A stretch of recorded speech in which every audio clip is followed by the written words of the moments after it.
Hey everybody, you're looking live on tape from the very first day at EPCOT's International Flower and Garden Festival. Welcome back. Thanks for joining me. Glad you did. Let's get to it. Let's get in here.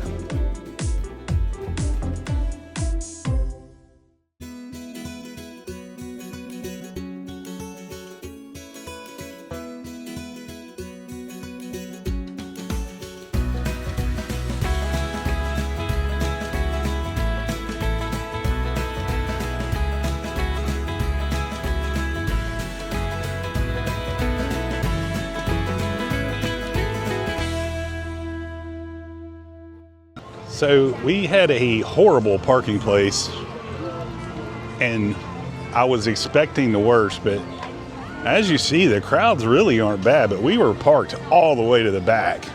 Thank God for trams, but as you see, plenty of room to walk around. Doesn't feel congested at all.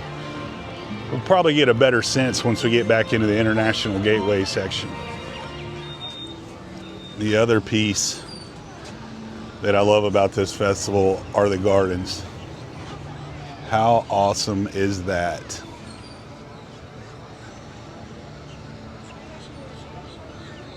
Kind of near the main promenade from the front of the park to the back, they have these Scentsy stations set up that you can, basically like if you remember your old school scratch and sniff, it's pretty much that.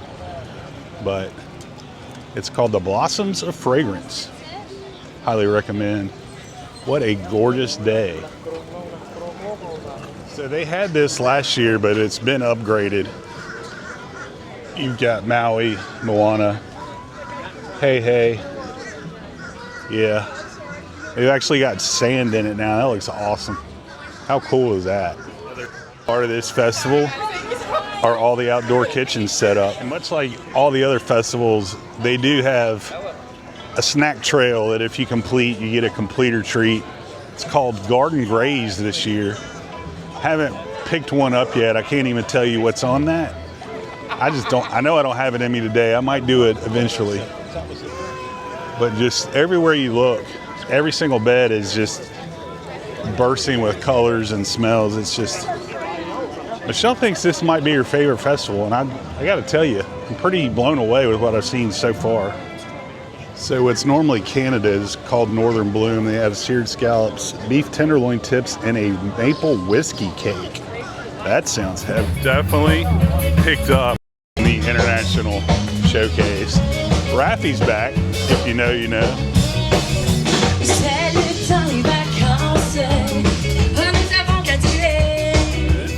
I guess not a real secret anymore, but if you take the path down to the International Gateway entrance, there's normally a lot of character meet and greets, but they have some different characters out today. I see Tigger, I see Baloo, I see the penguin from Mary Poppins, and I see Daisy. I don't see Donald down there, but that's a really good spot for character meet and greets. The lines normally don't get that bad there.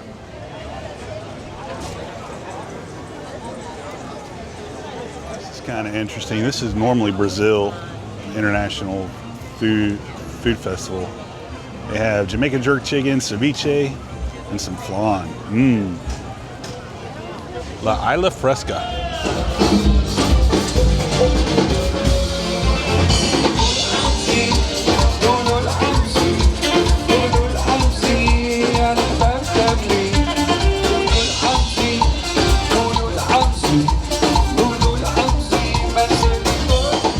American booth never fails to disappoint. It's called Magnolia Terrace. It's got a blackened shrimp po' boy, some oysters with andouille, sausage butter, and lemon. Andouille, I read that wrong. With andouille sausage, butter, and lemon. Spicy chicken gumbo and a bananas Foster bread pudding. I feel like a lot of that's from last year, but I have seen, good news, I have seen quite a bit of new offerings, which I always like to see. But I still haven't seen this Baloo topiary. Nah, that's not it.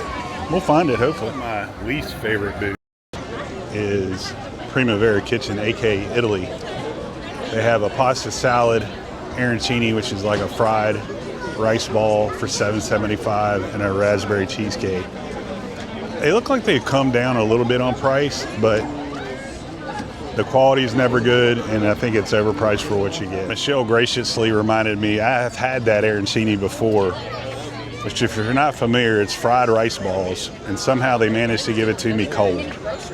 And I think it was like $8.50 that year. They have come down because that's a pretty common complaint that it's overpriced. Snow White, little meet and greet action. Now the German kitchen always delivers, and it's very reasonably priced. I've had the potato pancakes. I've had all of that. Michelle likes the cheese strudel. It's all good, and it's very reasonable here in Germany. The first look at the merch.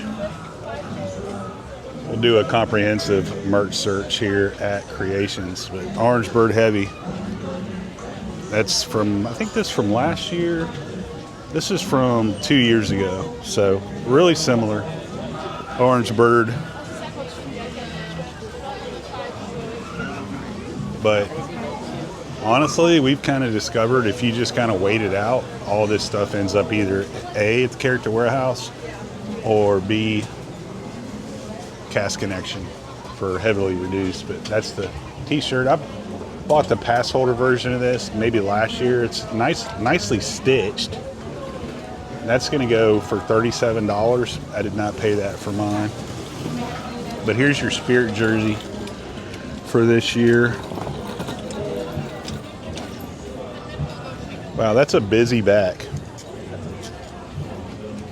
But Spirit jersey's $85. I believe that's gone up from the normal $79.99. Inflation. Here are your ears for this year. $55.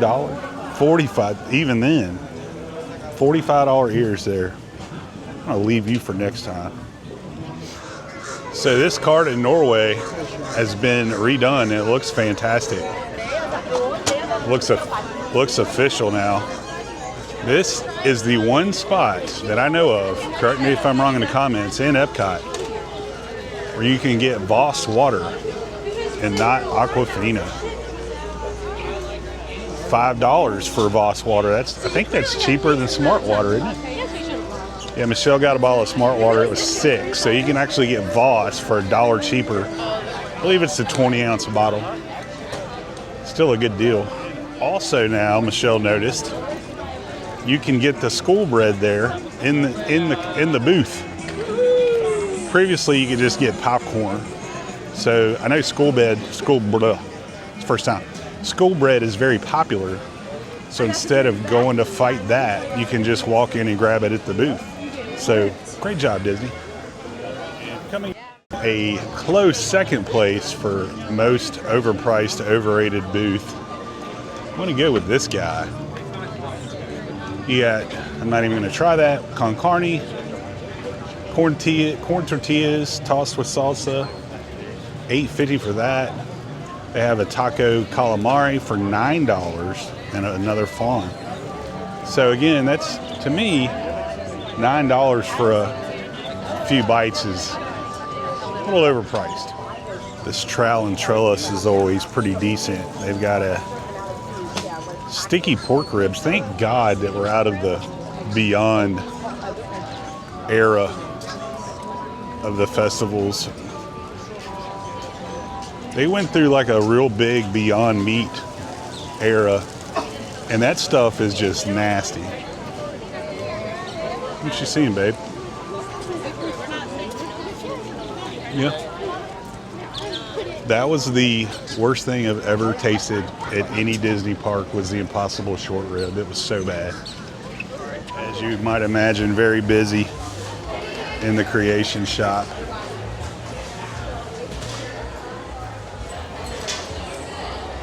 Did see, I'll show you the pass holders t-shirt over here.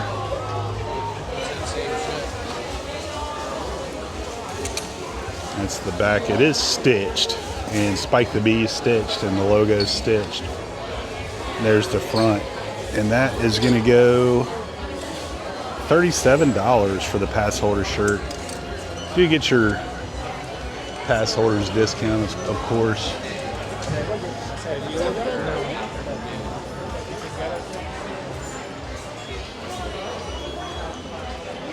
Spike the Bee t-shirt with a nice little sleeve accent. But yeah, as you might imagine, there's some more pass holder stuff up here.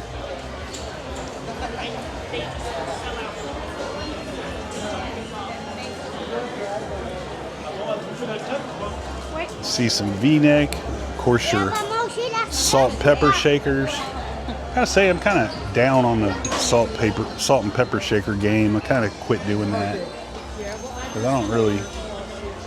That's a different pass holder shirt. $36.99 as well. That's the back of that. Nice little lug bag. Different hat than I've seen. Oh, it's a pass holder hat. That's pretty nifty. That's going to go for $29.99. We're going to leave that for another day, only because I'm hat rich. So good amount of selection there for the festival. I haven't been into Creations in a hot minute. Let's take a quick stroll, see if I see anything new. So far, I'm seeing just what I normally see. I like this jacket, but I would only wear it like 1 week a year living in Florida here.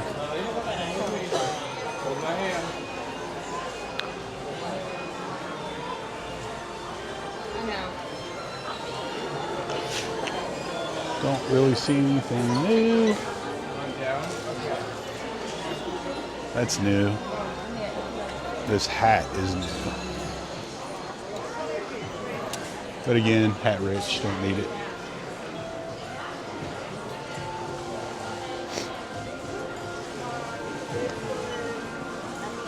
There's the Loungefly. See how much that Loungefly is. This will set you back. I don't know. $85 for this Loungefly. I think theirs have gone up like everything else too. I think that's going to do it today, but my top 3 favorite things: the Flower Garden Festival, all the topiaries, all the food booths, and all the gardens. Thanks for joining me. Glad you did. If you liked what you saw today, hit like and subscribe. If you hated what you saw today, blame the opening day crowds. As always, folks, keep the parks clean.